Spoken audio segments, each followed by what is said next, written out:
What's up, Taiwan? Good evening. I'm Erika Liu with 10 minutes of news from here in Taiwan and around the world.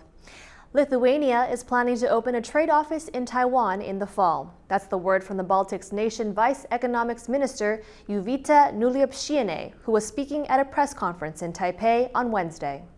So we do believe that it will be not only their official opening, but as well one more step in deepening our relations. The Vice Minister says more officials from Lithuania will visit Taiwan next week. Ties between the two countries have strengthened in the past year, with Lithuania allowing Taiwan to call its de facto embassy in Vilnius the Taiwan Representative Office. Other de facto embassies use Taipei. Beijing responded to the name change by downgrading diplomatic ties with Lithuania and blocking imports from the country. That's because China sees self-ruled Taiwan as part of its own territory. The parent company of Taiwan's Apple online news outlet says it's not selling its Taiwan branch. Hong Kong-based Next Digital Media Group says it's looking into a report posted on the Apple online website last week that said the subsidiary had new owners. The details of the sale were not made public in the report. News of the takeover has sparked concern in Taiwan. The worry is that it could provide an opening for Chinese authorities to infiltrate the country's media. Taiwan's government says it will closely monitor any changes in management at Apple Online to make sure they meet the legal requirements. Taiwan's border restrictions have had a big impact on businesses. That's according to surveys carried out in the second half of last year by the American and Japanese Chambers of Commerce in Taiwan.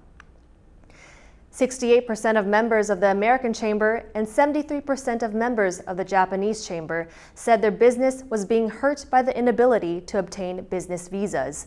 The American Chamber said Taiwan's entry restrictions would impede over $400 million in transactions and lead to the possible cancellation of at least 22 investment projects. Our reporter Louise Watt spoke to Andrew Wailagela, the president of the American Chamber of Commerce in Taiwan, to find out more. Today, as you know, the quarantine policy has been reduced from 7 days to 3.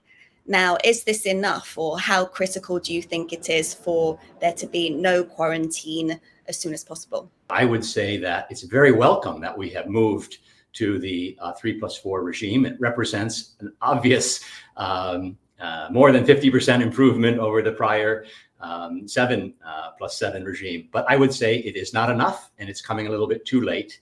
And there are significant costs to not just our members and companies, but primarily to Taiwan, Taiwan's economy, Taiwan's workers, Taiwan's opportunities to enjoy this, what should be a fantastic golden era for Taiwan to be re-engaging with partners and the world.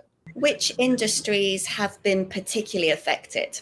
So I would say across the industrial and consumer-facing sectors, everyone has been impacted. Tourism, of course, we have a lot of members who are in the hospitality trades, most significantly. But my main takeaway would be to say it's across the board. Are Taiwan's border policies putting it at a disadvantage compared to other Asian nations? For instance, are you seeing businesses, your members, say to you that they're thinking of not investing so much in Taiwan in the future and moving to other countries? Well, yes, I think it is having an impact on planning for our members and for non-members, prospective investors. So yes, that is precisely the point. While it's forward progress and it's difficult progress by Taiwan, this is a competition and it's relative to who else. So Taiwan is falling back behind regional competitors that are opening far faster in Asia and across the world. Investors have many opportunities, traders as well, and they will only wait so long. I'm not saying that they would ever discount such an attractive and competitive economy and long-term partner as Taiwan, but there's an opportunity cost. And if they, one, cannot travel, and more importantly, don't have the visibility to know when they can travel, it's just natural that they will turn to other markets, and Taiwan will end up losing additional growth and opportunities that it could have had.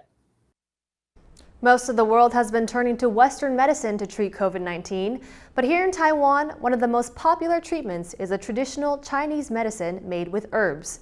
TaiwanPlus reporter Phil Wong recently visited the national research team that developed the formula to learn more. A pharmacist is measuring out traditional Chinese herbs. She's rushing to fill the prescription because this formula is in hot demand. 我现在是在抓那个清冠1号，那这个药是目前全世界少数可以治疗新冠病人的药物。 This is the most sought after medicine in Taiwan for treating COVID-19, and it has been approved to help prevent the disease from progressing further. However, this is not the usual treatment for COVID. It is a type of Chinese medicine, and it is created right here in Taiwan. 不让它进来的是鱼腥草，让它呢进来以后只能够瘫在那里不能作为的是黄芩。我是国家中医药研究所的所长苏一章。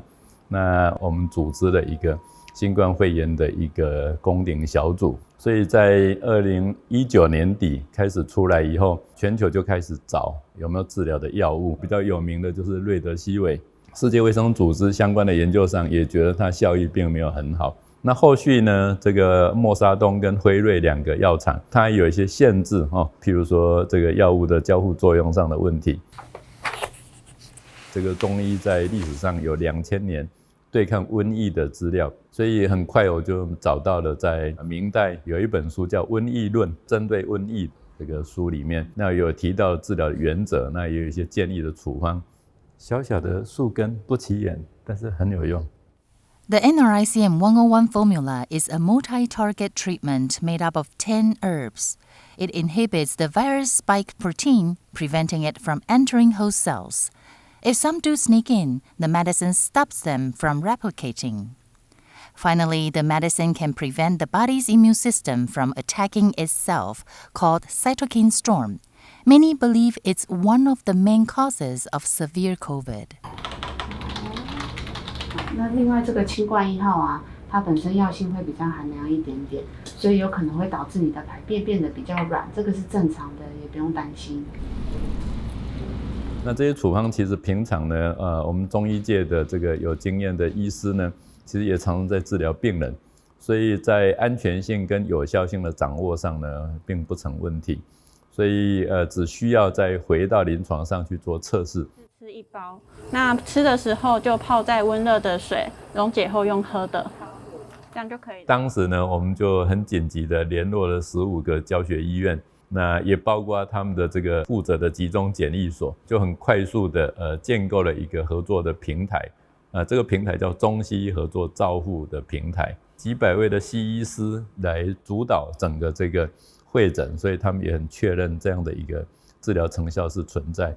But further studies were required to prove the drug's effectiveness. Traditional Chinese medicine has often been criticized for lacking scientific proof. So the research team set out to validate their results. 它的结构是什么成分这样，然后再针对这些成分去做它的活性，然后就可以知道说，这个成分是否是具有抗病毒的活性。吃药之前嘛，那它就是会有呼吸会比较急促，而且会比较浅，因为我们会去测它的肺容积，那它的肺容积就会相对比正常的健康鼠来说会低很多。那吃药之后就是。 他们其实活力变得很好，会到处跑来跑去。传统医学的科学操作就很清楚，其实它可以用现代科学的方法来理解它，可以用现代科技的方法来解决它，也可以呢借由科技的发展来强化发展它。